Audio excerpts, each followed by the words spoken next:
O Paquistão diz que lançou uma operação militar contra a Índia, atingindo 3 de suas bases aéreas durante a noite.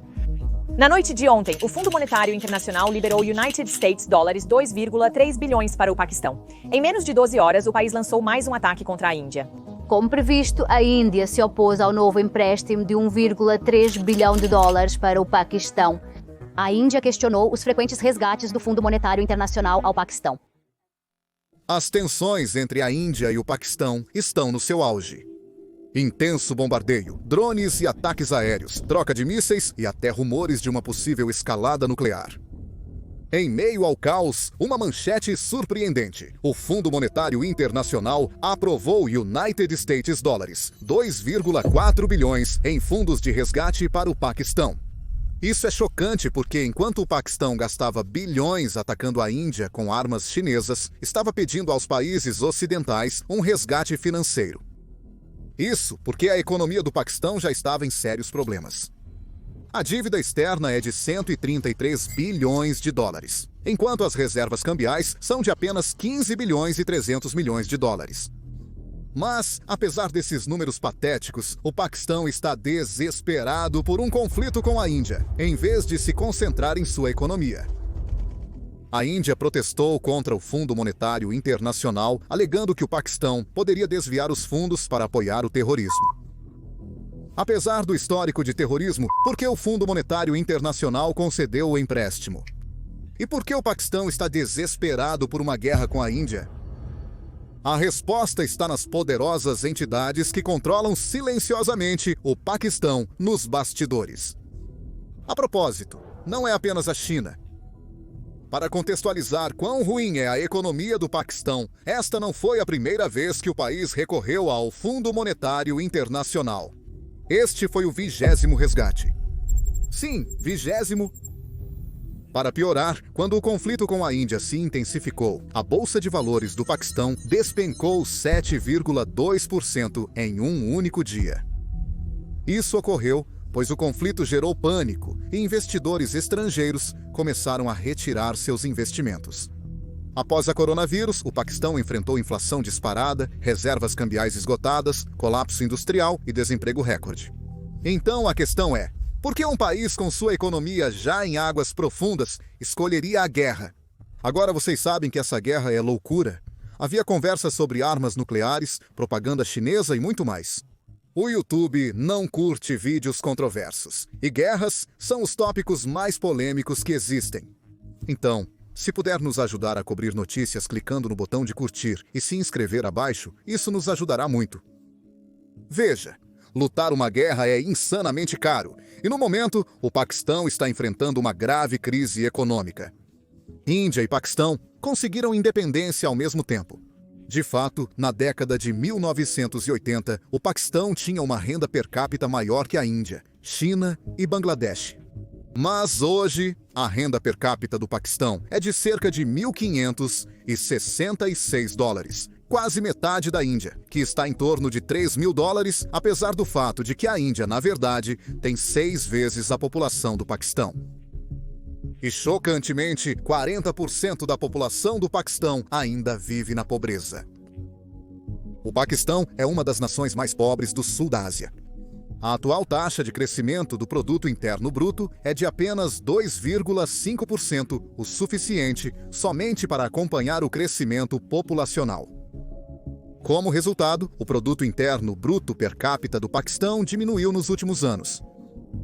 Ainda assim, é uma melhoria em relação ao desastre de 2022 a 2023, quando o crescimento do Paquistão foi de apenas 0,2%, o pior na história recente, com 38% de inflação, o mais alto da Ásia. E quando olhamos para o desenvolvimento humano, a imagem fica ainda pior. Segundo a revisão de capital humano do Banco Mundial de 2022, o índice de capital humano do Paquistão é de apenas 0,41, um dos mais baixos da região. São mais de 22 milhões de crianças fora da escola, 9% do total mundial, e o terceiro maior número de mortes de recém-nascidos globalmente. Além disso, a grande desigualdade de gênero agrava a situação no Paquistão. De acordo com o Índice de Desigualdade de Gênero do Fórum Econômico Mundial de 2022, o Paquistão está entre os últimos no mundo em termos de direitos e participação das mulheres. Anualmente, a população do Paquistão aumenta em 5 milhões de pessoas. Isso o torna o quinto país mais populoso do planeta. Para lidar com essa pressão, o Paquistão necessita criar 1,7 milhão de vagas de emprego anualmente, mas simplesmente não tem o poder econômico para criá-los. Como se não bastasse, o Paquistão foi ainda mais afetado pela coronavírus 2019, que atingiu o país com força. As inundações de 2022 agravaram a pobreza de milhões de pessoas. E para piorar as coisas, o Paquistão é o 8º país mais vulnerável a desastres climáticos. A economia do Paquistão já entrou em colapso várias vezes desde a sua criação. Quase sempre que entrou em colapso, a Argentina recorreu ao Fundo Monetário Internacional para resgate financeiro. Nos últimos 35 anos, o Paquistão participou de mais de 28 programas do Fundo Monetário Internacional, sendo 4 deles nos últimos 5 anos. Nas últimas 3 décadas, o Paquistão recebeu mais de 29 bilhões de dólares somente do Fundo Monetário Internacional. Em 2025, em meio a tensões e ataques aéreos com a Índia, em 9 de maio, o Fundo Monetário Internacional aprovou United States dólares 1 bilhão, dentro de um pacote de United States dólares 7 bilhões, mais United States dólares 1,4 bilhões para programas de desenvolvimento. A Índia se opôs à decisão do Fundo Monetário Internacional de emprestar, e até se absteve de um voto crucial na reunião do Conselho do Fundo Monetário Internacional. Mas o empréstimo foi aprovado. Por quê? Outros países o apoiaram, citando a estabilidade regional e necessidades humanitárias. Essa aprovação ocorreu durante uma possível guerra. Os Estados Unidos da América detêm 16,5% no Fundo Monetário Internacional. O Japão tem cerca de 6%. Ambos são aliados da Índia. Mas ainda assim, como eles permitiram este empréstimo ao Paquistão? Na verdade, eles queriam contrapor a China, e a China estava feliz com isso. A China desenvolveu seu próprio sistema global de empréstimos por meio da iniciativa do Cinturão e Rota, direcionada a países com dificuldades em obter crédito do Fundo Monetário Internacional ou do Banco Mundial. Então aqui está o dilema para o Fundo Monetário Internacional. Para manter o dinheiro chinês no sistema e evitar que mais países fiquem sob controle financeiro da China, o Fundo Monetário Internacional frequentemente concede relaxamento a países como o Paquistão, mesmo quando não atendem aos padrões básicos de reforma ou pagamento. O Paquistão não conseguiu reduzir seu déficit fiscal, mantendo altos subsídios, arrecadação de impostos ineficiente e grandes gastos com defesa. A relação imposto-produto interno bruto do Paquistão foi de cerca de 10,8% no segundo trimestre do ano fiscal de 2024. 2025, a mais baixa do sul da Ásia, abaixo da meta de 13,6% estabelecida com o Fundo Monetário Internacional. Mas por que eu disse que a China estava feliz com o Paquistão recebendo este empréstimo? A China é a terceira maior contribuinte para o Fundo Monetário Internacional, atrás apenas da América e do Japão.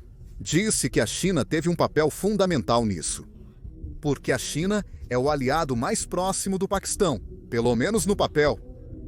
Atualmente, o Paquistão deve mais de 29 bilhões de dólares à China. Isso equivale a cerca de 22% da dívida externa total do Paquistão. Ademais, Índia e China não possuem boas relações diplomáticas, sobretudo devido a contínuas disputas fronteiriças e ao estreitamento dos laços indo-americanos. O que mais irritou a China é que a Índia se beneficiou enormemente quando os Estados Unidos da América impuseram tarifas pesadas sobre os chineses. E a China odiou isso, então ela queria fazer a Índia parecer um país instável. Mas aqui está o truque: a China não quer uma guerra direta com a Índia, porque a guerra é cara. Guerras custam vidas, e há dezenas de motivos pelos quais se envolver diretamente em uma é uma escolha tola. Mas a China ainda queria contrapor a influência da Índia no sul da Ásia e precisava de um proxy, um estado fantoche. E para a China, esse é o Paquistão. Especialistas dizem que a China desempenhou um papel silencioso na escalada de tensões entre a Índia e o Paquistão. Mas não é só no Fundo Monetário Internacional que a China tem mantido o Paquistão à tona. O Paquistão deve uma quantia significativa ao Banco Mundial, onde a China também é a terceira maior acionista, assim como no Fundo Monetário Internacional. Em janeiro de 2025, o Banco Mundial prometeu um pacote de 20 bilhões de dólares para o Paquistão. Isso não é um simples empréstimo. Faz parte de um plano de longo prazo de 10 anos chamado Framework de Parceria com o país do Paquistão de 2025 a 35. Este programa visa proteger projetos de desenvolvimento da instabilidade política no Paquistão. Foca no progresso duradouro em áreas cruciais: educação, infraestrutura, saúde e energia. Em síntese, a estabilidade do Paquistão é o motivo pelo qual a China e seus inimigos estão auxiliando o país de alguma maneira. Mas também existem alguns países que ajudaram o Paquistão não por causa da geopolítica ou razões militares, mas por religião. Devido a motivos religiosos, Arábia Saudita e Emirados Árabes Unidos apoiaram financeiramente o Paquistão diversas vezes desde sua independência. Em 2019, durante as tensões com a Índia, após o ataque de Pulwama, o príncipe herdeiro saudita, Mohammed bin Salman, visitou o Paquistão. Durante essa visita, a Arábia Saudita assinou um acordo de 20 bilhões de dólares para desenvolvimento e reforma econômica no Paquistão. Em 2021, a Arábia Saudita depositou 3 bilhões de dólares no Banco Central do Paquistão, com prazo de 1 ano. Mas, quando o Paquistão não conseguiu pagar, a Arábia Saudita rolou novamente em 2022, 2023 e 2024. Até agora, esse pagamento ainda está pendente. O Paquistão também deve 2 bilhões de dólares aos Emirados Árabes Unidos. Além dos empréstimos estaduais, o Paquistão solicitou United States dólares 4 bilhões em empréstimos de bancos do Oriente Médio, com juros de 6 a 7%. Então, está claro que o Paquistão está apenas sobrevivendo, e isso também com empréstimos. Mas as mãos que controlariam esses fundos realmente se importam com isso? Porque a maioria desses fundos não é usada onde deveria ser. Para entender isso, você primeiro precisa entender um pouco da história do Paquistão. Começou em 1947, quando o subcontinente indiano ganhou independência do domínio britânico e foi dividido em 2 países. A Índia optou por ser uma democracia secular. O Paquistão foi criado como uma nação islâmica. O nome oficial do Paquistão é República Islâmica do Paquistão. Mas apenas meses após a divisão, ambos estavam em guerra, e o campo de batalha era Jammu e Caxemira. Naquela época, Caxemira era um estado principesco. Não era oficialmente parte da Índia ou do Paquistão. Em outubro de 1947, combatentes tribais armados do Paquistão invadiram a Caxemira. Não foi espontâneo, mas uma invasão planejada.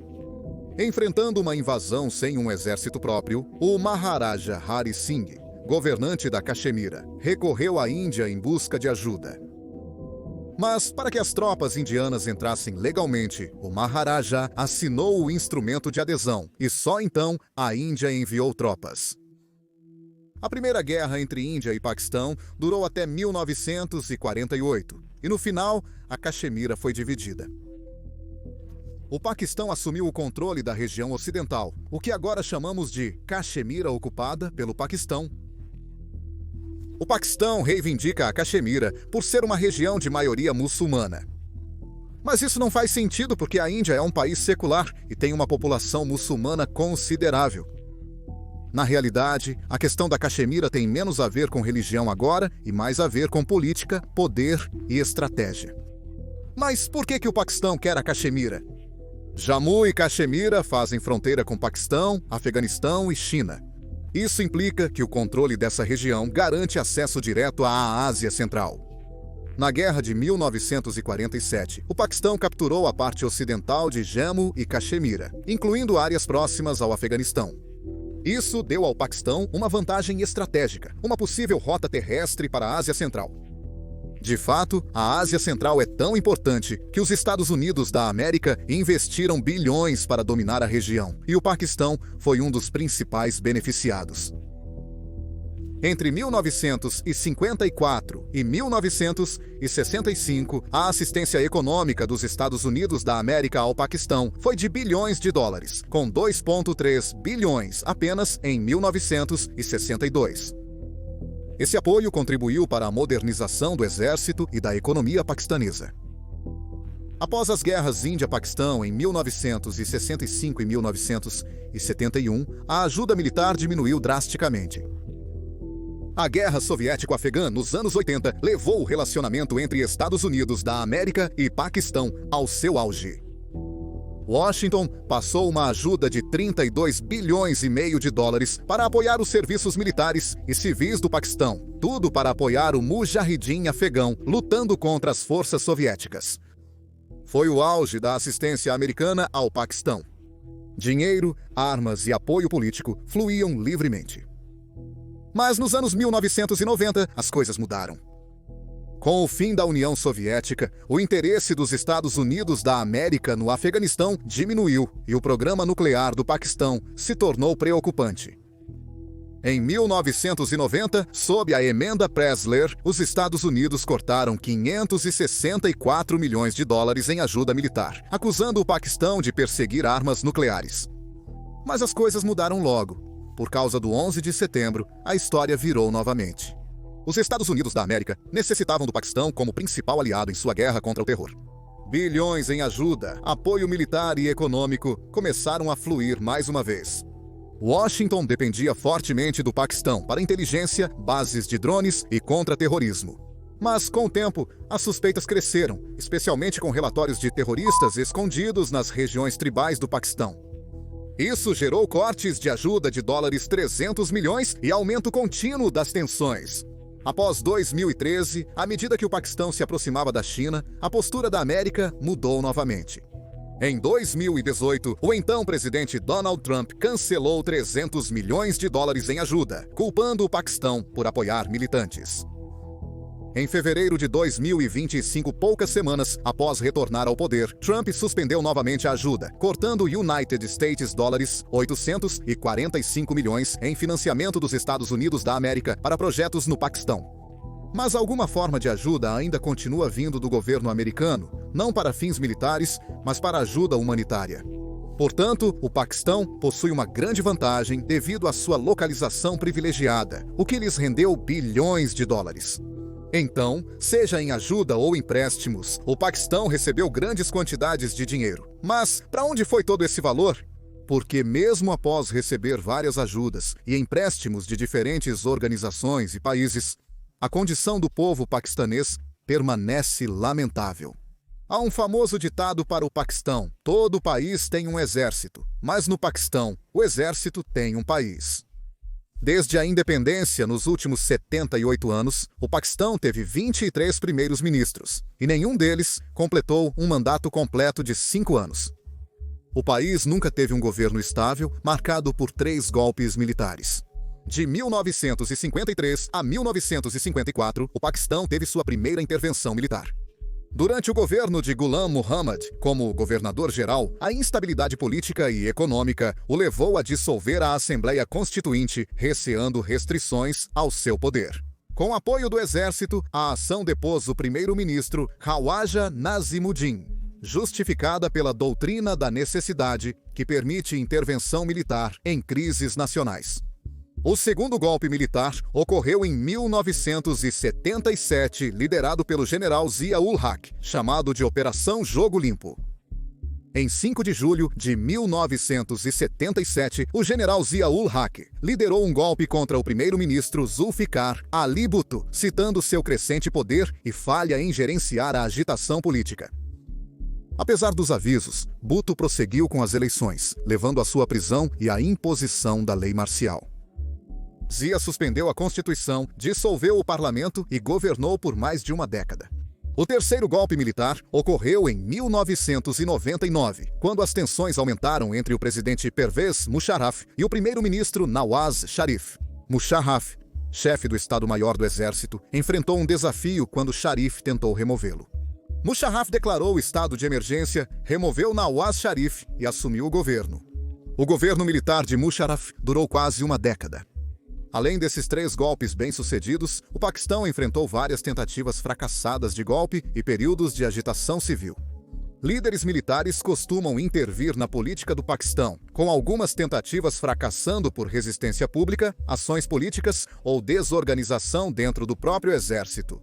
A mais recente crise política ocorreu em abril de 2022, quando Imran Khan, primeiro-ministro do Paquistão, foi removido por uma moção de desconfiança. E isso aconteceu por causa de uma pessoa, Azim Munir, o chefe do exército do Paquistão, que é o homem mais poderoso do Paquistão neste momento. O exército é tão poderoso que muitos acreditam que líderes estrangeiros preferem dialogar com oficiais militares paquistaneses do que com seus primeiros ministros. Em dezembro de 2023, o chefe do exército do Paquistão, general Azim Munir, voou repentinamente para os Estados Unidos da América. Visitas de chefes do exército paquistanês a Washington não são novidade. O ex-chefe general Bajwa e outros ex-chefes do exército também se encontraram com oficiais dos Estados Unidos no passado. Mas aqui está a diferença. Eles sempre viajaram com o primeiro-ministro do Paquistão. Desta vez, o primeiro-ministro Shahbaz Sharif nem foi convidado. Foi apenas o general Azim Munir. Isso levantou sobrancelhas em círculos diplomáticos e de inteligência. Durante sua visita, Munir encontrou-se com altos funcionários dos Estados Unidos da América, incluindo o secretário de Defesa, Lloyd Austin, o secretário de Estado adjunto Stephen Bagan, o secretário-geral da Organização das Nações Unidas, Antônio Guterres, e visitou a sede do Comando Central dos Estados Unidos da América na Flórida, que supervisiona as operações militares dos Estados Unidos da América no Oriente Médio, Ásia Central e partes da Ásia do Sul. A visita foi extremamente sigilosa, sem divulgação oficial de detalhes. De acordo com fontes diplomáticas vazadas, Munir estava em Washington buscando apoio financeiro, político e possivelmente estratégico dos Estados Unidos. Então, em janeiro de 2024, vimos os resultados da luta pelo poder se desenrolar. O ex-primeiro-ministro Imran Khan foi preso sob suspeita de acusações falsas. As coisas estavam claras. Assim, Munir estava pronto para fazer qualquer coisa para permanecer no poder. Em 2024, ele aprovou uma emenda na lei do Exército do Paquistão, estendendo o mandato dos chefes de serviço para 5 anos, em vez dos tradicionais 3. O general Azim Munir completará seu mandato como chefe do Estado-Maior do Exército em 2027, em vez de 2025. Ele removeu astutamente juízes apoiadores de Imran Khan do Supremo Tribunal, aprovando uma lei no parlamento que permite ao governo promover juízes fora de ordem, ignorando os mais antigos. E no mesmo ano, 2024, seu exército se envolveu em conflitos de fronteira com o Afeganistão e o Irã. Em janeiro de 2024, o Irã atacou com drones e mísseis o grupo Jaish al-Adl, perto da cidade de Panjshir, na província de Baluchistão, no Paquistão, fronteira com o Irã. Teherã acusou o grupo de realizar vários ataques no passado. Apenas 24 horas após o ataque iraniano, o Paquistão lançou um ataque de mísseis, alegando que era direcionado a militantes e não tinha a intenção de atingir o território iraniano. A situação ficou tensa, mas o Paquistão logo recuou e resolveu por via diplomática. No entanto, era óbvio que isso não era apenas um ataque equivocado. Em dezembro de 2024, o Paquistão realizou ataques aéreos nas províncias afegãs de Khost e Paktika, visando supostos esconderijos do Tehrik-e-Taliban, Paquistão. O Talibã afegão reagiu de forma agressiva, ameaçando vingança. Houve confrontos na fronteira quando combatentes do Talibã atiraram através da linha do Rand. Em resposta, o Tehrik-e-Taliban Paquistão intensificou o conflito, sequestrando vários trabalhadores civis da Comissão de Energia Atômica do Paquistão, levando a região a um perigoso ciclo de ataques e contra-ataques. Se você observar, quase nenhum líder priorizou o desenvolvimento econômico. Todos buscavam conquistar e manter o poder pelo maior período possível. Essas pessoas são principalmente do exército paquistanês. Os oficiais do exército paquistanês são extremamente ricos, possuindo propriedades no exterior avaliadas em milhões, administrando negócios milionários e sendo muito mais abastados que os civis paquistaneses. Mas com o tempo, as pessoas começaram a perceber e se opor a tais atos de suas forças armadas. Na verdade, muitos líderes de topo começaram a falar contra o exército paquistanês. Mas o que receberam em troca foi apenas arrependimento por terem falado contra eles. Por exemplo, o ex-primeiro-ministro Imran Khan, que criticou abertamente o poderoso exército paquistanês. Ele acusou os principais generais de interferir na política e conspirar para removê-lo do poder. Mas logo foi silenciado. Ele foi preso em 2023, acusado de corrupção, mas muitos alegam que o exército conspirou para que isso ocorresse. O exército precisa de razões sólidas para se manter no poder. Caso contrário, os paquistaneses se rebelarão contra ele. Então, o exército do Paquistão encontrou sua resposta, e essa é a Índia. Eles retrataram a Índia como inimiga e se posicionaram como protetores contra ela. Mas usou uma estratégia suja para conseguir isso. Os dois países travaram 4 grandes guerras em 1947, 1900 e 65, 1900 e 71 e 1999, e o Paquistão perdeu todas elas. A derrota de 1971 foi tão brutal que 93 mil soldados se renderam à Índia, a maior rendição registrada desde a Segunda Guerra Mundial. O Paquistão percebeu rapidamente que só a força militar não bastaria para vencer a Índia. A agência de inteligência do Paquistão, Inter-Services Intelligence, mudou sua estratégia, optando por sangrar a Índia com 1000 cortes. Em vez de uma guerra direta, eles passaram a usar militantes Mujahideen para travar uma guerra por procuração em Caxemira. Eles foram usados para criar insurgência em Jammu e Caxemira, e logo as coisas saíram do controle. Várias organizações terroristas e grupos militantes surgiram no Paquistão. Ao longo dos anos, o Inter-Services Intelligence apoiou e abrigou terroristas designados pela Organização das Nações Unidas, como Hafiz Saeed, responsável pelo ataque ao parlamento indiano em 2001, e os ataques de Mumbai em 26 de novembro, e Massoud Azhar, que realizou o sequestro de um avião em 1999, o ataque à base aérea de Panchkot em 2016 e o ataque de Pulwama em 2019, matando 40 militares paramilitares indianos em Jammu e Caxemira. O Paquistão até abrigou Osama Bin Laden, o homem por trás dos ataques de 11 de setembro, que mataram cerca de 3 mil pessoas.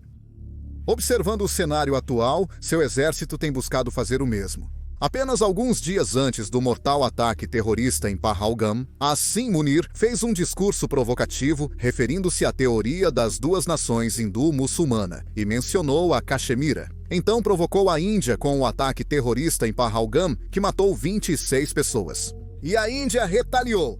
Não estou falando apenas sobre ataques aéreos em campos de terror, mas algo mais letal. Antes dos ataques, a Índia suspendeu o Tratado das Águas do Indo. Isso foi tão importante que a Índia nunca fez isso antes, mesmo durante a situação mais tensa. E isso é um grande golpe para o Paquistão. Veja, existem 6 grandes rios que fluem da Índia para o Paquistão: Indus, Jhelum, Chenab, Ravi, Base e Sutlej. Em 1960, os dois países assinaram o Tratado das Águas do Indus. Conforme o acordo, o Paquistão pode utilizar 80% da água dos rios Indus, Jhelum e Chenab, situados a oeste. Mas eis o problema para o Paquistão. Embora o Paquistão use a água, o rio se origina na Índia. Então, o controle ainda está com a Índia. Após a suspensão, a Índia agora tem o direito legal de reter ou redirecionar o fluxo de água. Isso é sério, porque 61% da população do Paquistão e quase 80% de sua agricultura dependem desses rios. Mas, apesar desses fatos, o exército ainda está ocupado em se retratar como o defensor contra a Índia e não está tomando nenhuma medida concreta para melhorar a situação no Paquistão. Eles estavam tão desesperados para se provar diante do povo que durante o conflito Índia-Paquistão, a conta oficial do exército paquistanês postou um vídeo alegando uma resposta militar real à Índia, mas descobriu-se que era um clipe de imagens de um jogo. As coisas se acalmaram um pouco após o cessar-fogo, quando o Paquistão chamou a Índia para um acordo.